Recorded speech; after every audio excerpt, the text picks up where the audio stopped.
Hello, welcome to Share a Story. My name's Dan, and today I'm going to tell you a story called The Mitten. There was once a little boy who more than anything in the world wanted a pair of mittens knitted by his granny. Every day of winter he asked his granny if she would knit him some mittens, but every time she said, "Ah, John, now, you'll only lose them." This made John very sad, until on Christmas morning, what did he find wrapped beneath the tree but a pair of red and white mittens knitted by his granny? Barely were they unwrapped, but John had thrown on his coat, boots, and of course mittens, and was out of the door running through the snow all toasty and warm. In fact, he was wrapped up so warm that his hands started to get a bit too hot. So he popped up his mittens and he put them in his coat pockets as he tramped through the leaves in the snowy wood. But he didn't notice one of the mittens fall out of his pocket and onto the forest floor. When John noticed one of his lovely new Christmas mittens was missing, he was very sad. He moped his way around the woods, looking at the ground, trying to spot his beautiful red and white mitten, but he couldn't find it anywhere.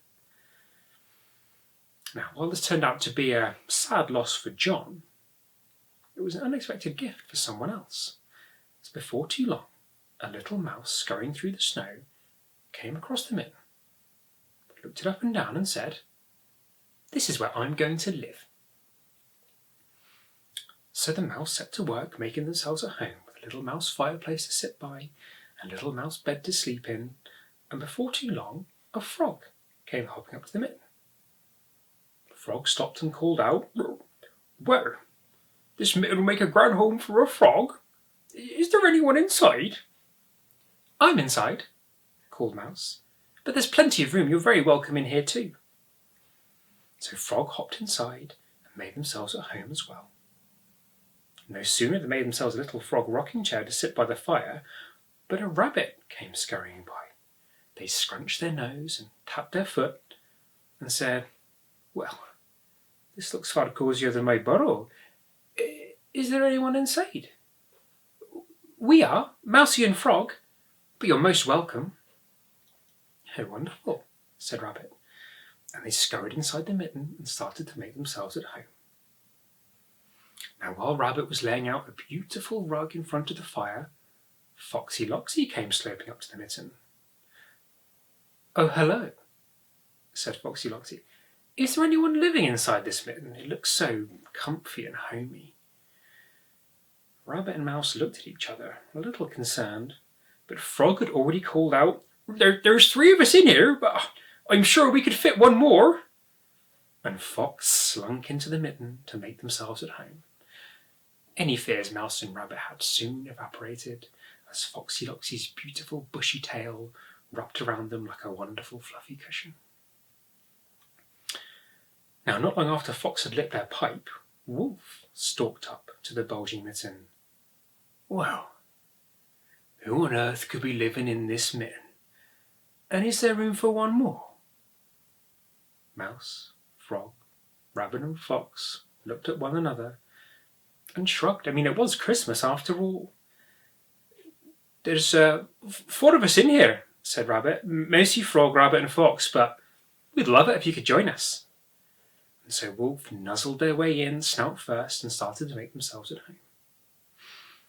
Now, just as Wolf was beginning to lead the mitten's residents in a rousing chorus of Christmas howling, Bear walked up to the mitten and peered inside.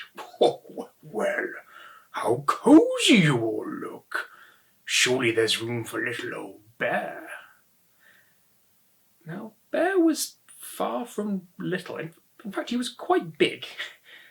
But the mitten had only gotten cosier with each new arrival, so Mouse, Frog, Rabbit, Fox and Wolf all cried out, "Of course!" and they shuffled around to make room for Bear, who squeezed into the mitten.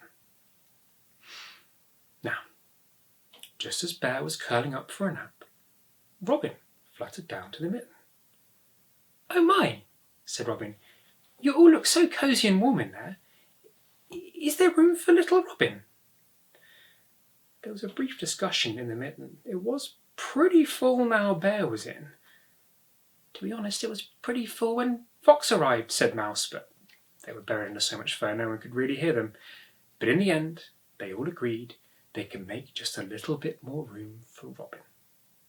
So Robin fluttered in and perched on the tiny space at the end of Bear's nose. As they nestled down to sleep, one of their feathers gently tickled the end of Bear's nose. If you've ever tickled a bear's nose with a feather, then you might know what's about to happen. The loudest achoo anyone had ever heard echoed through the forest, and with it the mitten flew into the air. Mouse, frog, rabbit, fox, wolf, bear and robin all tumbled out of the mitten, crashing into the snow, and the mitten flew right through the trees and hit John square in the face. He was so happy. He clutched his mitten and ran home as fast as his legs could carry him, shouting, "Granny, Granny, I told you I wouldn't lose my mittens!" And John's grandma was so happy to see that he hadn't lost them, even if one did look a lot bigger than the other. I hope you've enjoyed this share a story from Roundabout Dramatherapy. If you'd like to make a donation to support the work of Roundabout, we'd be very grateful for your support. A small gift can make a big difference to the children and adults they support. Thank you.